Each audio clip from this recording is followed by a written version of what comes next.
से पहले बहुत सावधानी से अपने पैरों के निशान मिटा देंगे।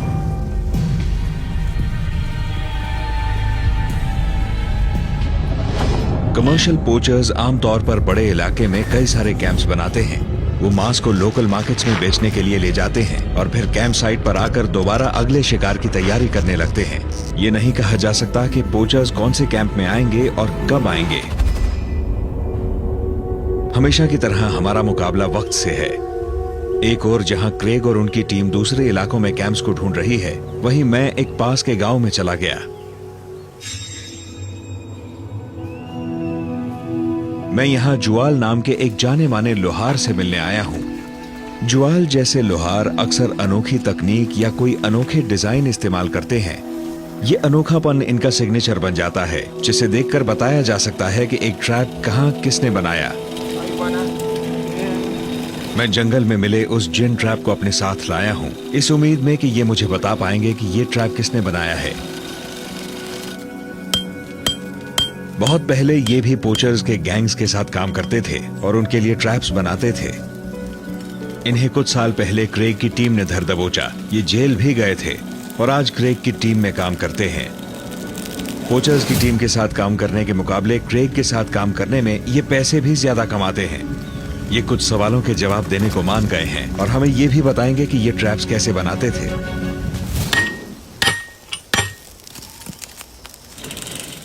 तो आप ट्रैप को देखकर बता सकते हैं कि वो ट्रैप किसने बनाया है?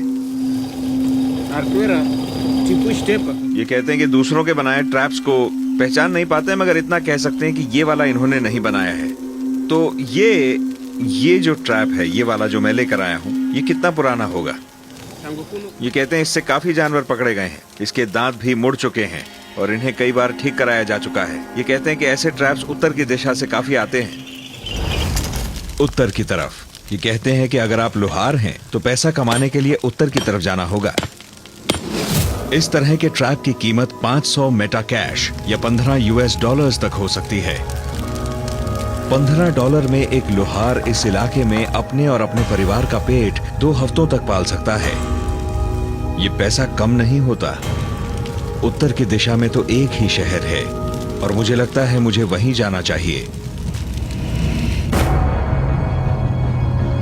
लीजिए, हम उत्तर के उस शहर में आ गए हैं। मार्केट की तरफ जा रहे हैं और ये पता लगाने की कोशिश करेंगे कि ये सारा मांस बेचा कहाँ जाता है।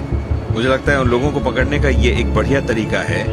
यहाँ पता लगेगा कि पोचर्स अपने ट्रैप्स और तारें कहाँ से खरीदते हैं। काफी इंडस्ट्रियल सा शहर है। यहाँ एक शुगर मिल है, मतलब इधर नौकरियां भी हैं और जहाँ पर नौकरियां होती हैं वहाँ पैसा कमाते लोग होते हैं, जो कि एक नजरिए से अच्छी बात है।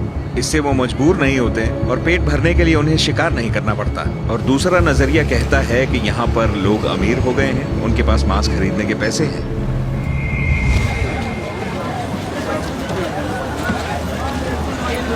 यह करीब 300 किलोमीटर के दायरे में सबसे बड़ा शहर है।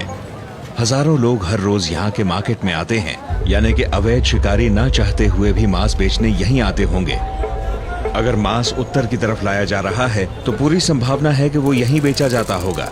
हो सकता है हम पोचर्स को न पकड़ पाएं, लेकिन अगर ये पक्का हो गया कि मांस यहाँ मिल रहा है तो कम से कम हम ये जान जाएंगे कि वो गैंग कैंप से लेकर यहाँ तक कौन से रास्ते से आता है।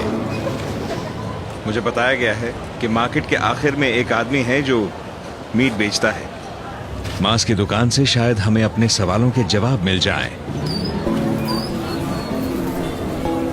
हालांकि पोर्चुगीज भाषा में इसे करने कहा जाता है, मगर यहाँ के लोग जंगली जानवर